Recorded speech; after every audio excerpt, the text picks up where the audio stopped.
ቃልዮ ሃቡ በገና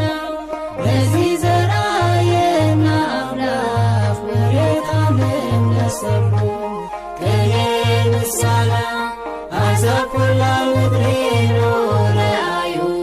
መስተንክር ገብርኤል ልዑል አምላክና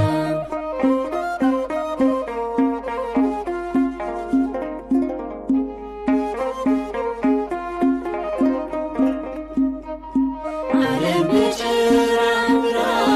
እርግጥናወት መንፈስ እግዚአብሔር ግን አፈቁራደቁ ወትሮ ይሰርት አኃጢአት ከይንውድቅ ኃይሊ መንፈስ ቅዱስ ጽንዓት ሃበና ከምሰዶም ገሞራ ከይንኸውን ከምሎት መርጌዶ ቤቴል መርሐና ንዘምር ከም ዳዊት ንዘምር ከም ዳዊት ንዘምር በገና ዘምሩ መሰንቆውን ቃልዮ ሃቡ በገና በዚህ ዘራየና አምላክ ወሬታንም ለሰሙ ቅኔ ምስጋና አሕዛብ ኩላ ምድሬኖ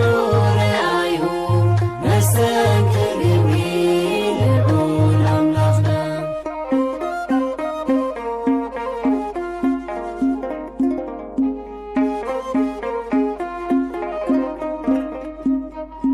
አብሲናይ ርእሰ ዘመን እሽነት ሰዶም ጥበብ መድኃኒት ክርስቶስ ስንፍና ክቁጠር ብጥበብ ዓለም ልብሲ አብርሃም ሣራ ልብሲ